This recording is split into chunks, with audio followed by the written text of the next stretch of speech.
আচ্ছা, এরপরে আসো রিফ্লেক্ট টুল। কালকে পর্যন্ত তো মানে আর কি এই ইরেজার টুল পর্যন্ত মোটামুটি দুই গ্রুপেরই মোটামুটি কমপ্লিট হয়েছিল। আজকে থেকে হলো যে রিফ্লেক্ট টুল। আচ্ছা, রিফ্লেক্ট টুলটা কি? যেমন ধরো যে ধরো আমরা একটা পেইন্ট টুল দিয়ে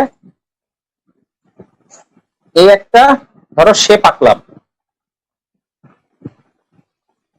এই শেপটাকে আমি জাস্ট রিফ্লেক্ট করে দিচ্ছি। যে ধরো এটাকে আমি কি এই পোর্শন থেকে এটাকে রিফ্লেক্ট করে দিচ্ছি।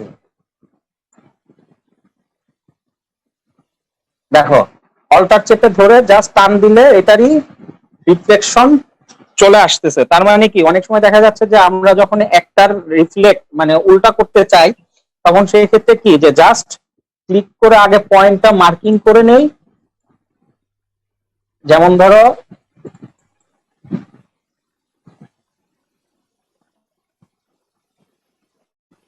যে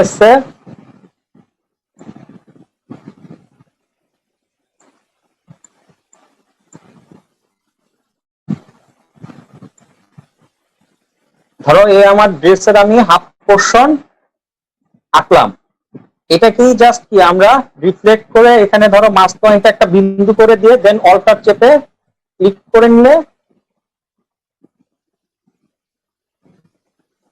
জাস্ট ছেড়ে দিলে এটারই রিফ্লেকশন আকারে চলে আসতেছে। বুঝা গেছে? হ্যালো, জি স্যার। কাউসার আহমেদ।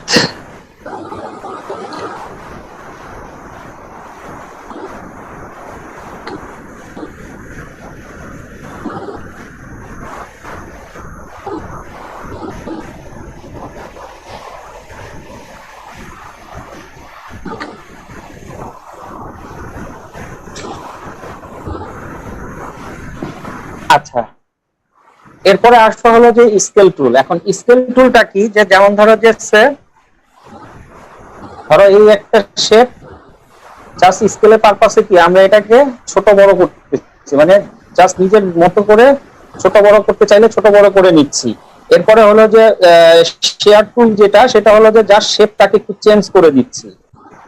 দেখো, এই যে শেপটাকে আমি চেঞ্জ করতেছি, আমি চাইলে এটাকে একটু এমন ভাবে অ্যাঙ্গেল করি যে দেখা গেছে যে এটা মনে হবে যে আমার মানে কি এটা একটা বেজ হয়ে গিয়েছে। মানে এই যে শেপের যে ভেরিয়েশন গুলো, এই শেপ গুলো আমরা কি এভাবে একটু ভেরিয়েশন করে থাকি।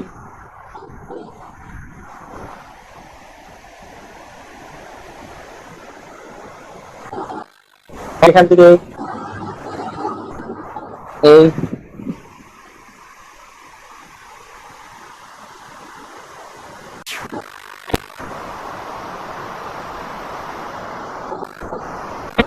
তার মানে কি এই যে ডিজাইনটার শেপটাকে একটু আমি চেঞ্জ করে দিচ্ছি। এই এই জিনিসগুলোই কি আমরা এই শেপ টুল দিয়ে করে থাকি। আচ্ছা, এরপরে আসা হলো যে রিশেপ টুল। রিশেপ টুলটা তো বুঝতেই পারতেছো যে আমার সেম কাহিনী, পয়েন্টগুলো ধরে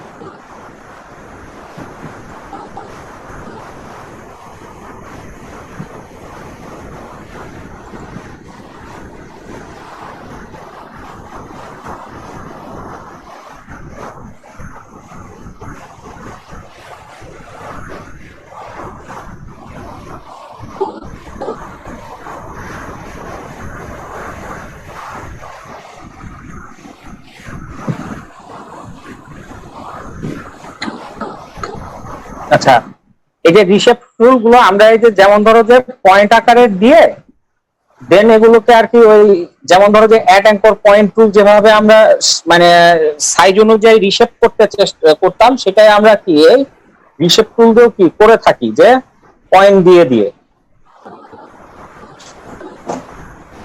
বুঝা গেছে এটুকু?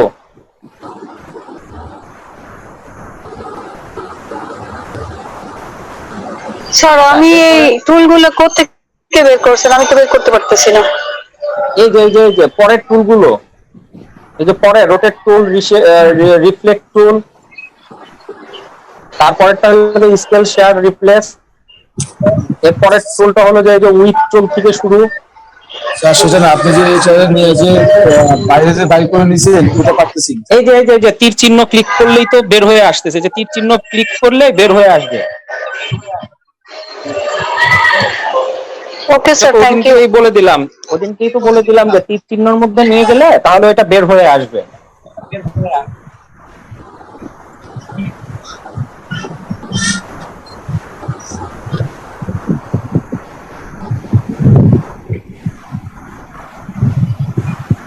আচ্ছা, এরপরে আসা হলো যে উইথ টুল।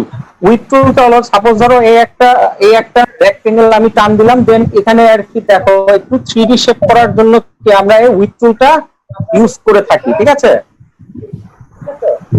বোঝা গেছে একটুকু? আচ্ছা, এরপরে আসা হলো যে ওয়ার্ক টুল। আচ্ছা, ওয়ার্ক টুলটা হলো যে যেটা কিনা আমাদের কি দেখো ডিজাইনটাকে আমি একটু ভেরিয়েশন করে দিচ্ছি, যে মানে আমার যতটুকু ওয়ার্কিং করা যায় সব হলো আমার ডিজাইনের ভেরিয়েশন। যদি আমি প্লাস চিহ্ন ভিতরে রেখে বাইরে টান দিই তাহলে বাইরে চলতেছে, যদি আমি প্লাস চিহ্ন নিচের দিকে রেখে টান দিই তাহলে নিচে চলে যাচ্ছে। মানে এগুলো হলো যে আমার যখন যদি কোনো ডিজাইনের মধ্যে যদি আমি ইউজ করতে চাই, ক্রিয়েটিভ ডিজাইন করতে গেলে অনেক সময় এই টুলটাকে আমরা হয়তোবা দেখা গেলো যে হালকা একটু একটু বাড়িয়ে দিচ্ছি বা একটু কমিয়ে দিচ্ছি, মানে একটু শেপ করতেছি, যে এই যে শেপের যে ভেরিয়েশন গুলো টোটাল আমরা এই টুলটা দিয়ে করে থাকি। এখানে যেগুলো আছে সবই কি আমার এক এক টুলটা এক একটা ডিজাইন ক্রিয়েট করতেছে। এটা হলো যে আমার টুইল করে দিচ্ছে, তার মানে একটা ডিজাইন যদি আমি করি তাহলে সেটা আমাকে টুইল করে দিচ্ছে। এই যে টুইল শেপ মানে মুড়িয়ে পেঁচিয়ে দিচ্ছে, যে টুইল করে আমি যদি কোনো ডিজাইন ক্রিয়েট করতে চাই তাহলে জাস্ট ক্লিক করে আমার ডিজাইনটাকে ক্রিয়েট করে দিচ্ছে। এই যে বোঝা গেছে? এটা যত ধরে রাখবো তত এটা পেঁচাতে থাকবে, মানে টুইল করতে থাকবে। দেন তারপরে হলো যে পাকার টুল। পাকার টুলটা হলো যে কয়েকটা টুল একসাথে করে পাকারিং করে দিচ্ছে, মানে একটু পাকারিং করে দিচ্ছে। এই যে তারপরেরটা হচ্ছে যে তোমার হলো যে ব্লোড টুল। ব্লোড টুলটা কি, যে আমি চাইলে এটাকে যত বড় করে টান দিতে চাই, জাস্ট এই প্লাস চিহ্ন ধরে ধরে আমি যত টান দিব তত এটা বৃদ্ধি হতে থাকবে। দেখো মানে ব্লোটিং করতেছে, মানে যত আমি টান দিচ্ছি তত এটা বড় হচ্ছে। সেম কাহিনী, এটাকে যত আমি প্লাস চিহ্ন বাইরে রেখে ভিতরের দিকে নিতে চাবো তত ভিতরের দিকে চলে যাবে, ঠিক আছে? মানে এগুলো হলো সব ডিজাইন, আমার কখন কোনটা প্রয়োজন হবে তখন জাস্ট আমরা সেই অনুযায়ী ডিজাইন গুলো করে থাকি। এরপরে হলো যে স্ক্রপিং, যেটা সেটা হলো যে দেখো যে ধরলে একসাথে কিছু পয়েন্ট একসাথে টান দিয়ে, মানে আর কি এটাকে তোমার কি করতেছে, যে যেমন ধরো অনেক সময় একটু ওই যে পশম বর্ণ বা একটু লোম আকৃতির মানে আর কি শেপের জন্য তখন আমরা এই টুলটা ইউজ করে থাকি। মানে ওই যে দেখো মানে কাটা কাটা কাটা কাটা কাটা কাটার মতন আর কি শেপটা, মানে একটু পশম বা লোম টাইপ আর কি, ঠিক আছে? এরপরেরটা হলো যে তোমার যেটা আছে সেটা হলো যে ক্রিস্টালাইজার, যেটা যেটা হলো যে তোমার দেখা গেছে যে এটা হচ্ছে শেপের যে ভেরিয়েশন গুলো আর কি, মানে প্লাস চিহ্ন বাইরে রেখে ভিতরের দিকে ঢুকে যাবে ডিজাইন, আর প্লাস চিহ্ন ভিতরে থাকলে বাইরের দিকে ডিজাইনটা ক্রিয়েট হচ্ছে।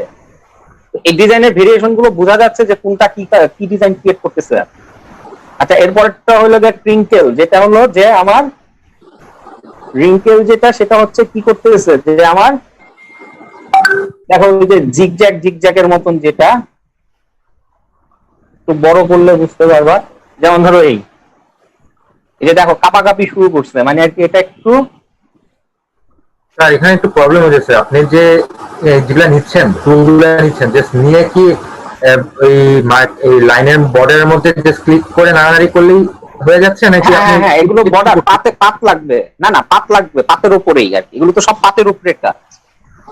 স্যার আমি অ্যাকচুয়ালি কি, যে আমার ওখানে কোনো টুলস নাই, আমি এডিট টুলে যে আমি ক্লিক করতেছি, বাট ক্লিক করার পরে মানে আমার স্ক্রিনের মধ্যে অন্য কিছু আসতেছে, শুধু মাউসই আসতেছে।